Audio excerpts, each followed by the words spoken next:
తదుపరి కన్యారాశి. కన్యారాశి తదుపరి 6వ ఇంట్లో రాహు ఉన్నాడు. పెద్దగా ఇబ్బందికరమైనటువంటి సంఘటనలు ఏం జరగవు. వచ్చిన చిక్కలు ఎక్కడంటే సప్తమంలో శని ఉన్నాడు. ఆ సప్తమంలో శనిని కొంచెం జాగ్రత్తగా మనం పురోహితులు జాతకాలు చెప్పే వాళ్ళ దగ్గర, ఆస్ట్రాలజిస్ట్స్ ఉంటారు, వాళ్ళ దగ్గర పోయి శని వల్ల ఏంటి, ఎటువంటి పరిహారం చేసుకోవాలి, ఎట్టా పూజించగలగాలి ఆయన్ని అనేది కనుక మనం వాళ్ళని కనుక్కొని కనుక చేసినట్టుంటే ఖచ్చితమైన రెమెడీ పాటించగలిగితే శనీశ్వరుడు ఏమీ చేయడం మనల్ని. ఎంతసేపు అయినా ఆయన ప్రసన్నం చేసుకోవటంలో మనలోనే ఉంటుంది. చాలామంది వచ్చి నీకు శని బాగాలేదు, చాలా ఇదవుతుంది, తెలిసి తెలియనటువంటి వాటి మాటలు నమ్మకండి. ఖచ్చితంగా పూజ చేసుకొని, ఖచ్చితంగా జపం చేసి, ఖచ్చితంగా ఆరాధన చేసి, ఆయనకి సంబంధించినటువంటి ధ్యాన శ్లోకాలకు మీరు కూడా పఠిస్తే, ఇటు బ్రాహ్మణులతో కూడా అటు మీరు కూడా పఠిస్తూ ఉంటే కనుక అన్ని సమస్యలకి పరిష్కారం చూపుతాడు పరమేశ్వరుడు. తర్వాత వెంటనే ఈ శనికి పరిహారం చేసుకున్న వెంటనే శివుడికి అంటే పరమేశ్వరుడికి నల్ల ద్రాక్ష రసంతో గనక పూజ చేస్తే, అభిషేకం చేస్తే వెంటనే ఫలితం వస్తుంది. కన్యారాశి వాళ్ళకి సప్తమంలో శని ఉన్నాడు కాబట్టి ప్రమాదాలు జరిగే సూచనలు ఉన్నాయి, జాగ్రత్త.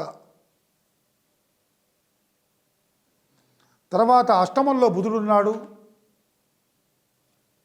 బుద్ధిని జాగ్రత్తగా చూసుకోవాలి, పెడదారి పట్టకుండా చూసుకోవాలి. బుధుడికి సంబంధించిన విష్ణు సహస్రనామ పారాయణ, లేకపోతే వెంకటేశ్వర స్వామి గుళ్ళోకి వెళ్ళటం, లేకపోతే రామాలయంలోకి వెళ్ళటం, తద్వారా అష్టోత్తరాలు మీకు వీలుంటే సహస్రనామాలు చేయించుకోవటం వల్ల ఈ బుధుడు కొద్దిగా శాంతిస్తాడు. భాగ్యంలో రవి ఉన్నాడు. కన్యారాశి వాళ్ళకి రవి ఎక్సలెంట్. ఏ పనైనా ప్రారంభించండి, మీకు సూర్యుడి వల్ల అవుతుంది, అన్ని పనులు చేస్తాడు చక్కగా. దశమంలో గురుడు ఉన్నాడు, రాజ్యస్థానంలో.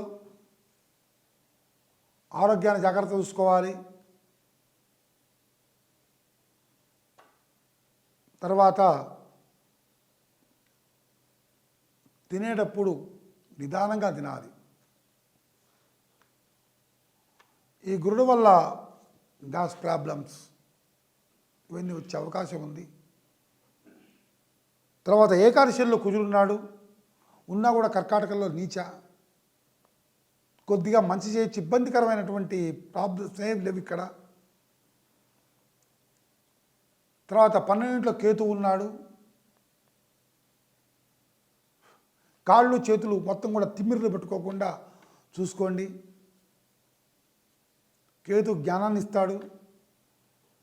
ఇటువంటి ఇబ్బందికరమైన పరిస్థితుల్లో కేతు గురించి గణపతి ఆరాధన చేస్తే చాలా చాలా విశేషంగా ఉంటుంది. ఇది కన్యారాశి యొక్క ఫలితం. ఇప్పుడు కన్యారాశి వారికి ఎటువంటి ఫలితాలు ఉండబోతుంది? కన్యారాశి వారికి సప్తమంలో శని. ఈ శని వల్ల కొంచెం జాగ్రత్తగా ఉండాల్సిందే. దశమంలో గురుడు ఉన్నాడు. ఈ గురుడు వల్ల శని వల్ల కొంచెం ఈ కన్యారాశి వాళ్ళకి ఇబ్బంది, ఆరోగ్య భంగాలు, అనుకున్న పనులు నెరవేరకపోవటం ఇటువంటివన్నీ జరుగుతుంటాయి.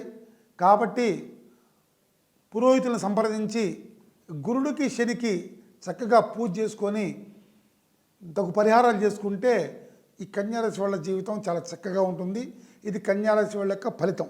అయితే ఇప్పుడు ఈ మధ్య ఆన్లైన్లో పూజలు చేస్తున్నారు, ఫలితాలు వాళ్ళకి అక్కడ ఎవరైతే ఉన్నారో భక్తులు ఎవరైతే ఉన్నారో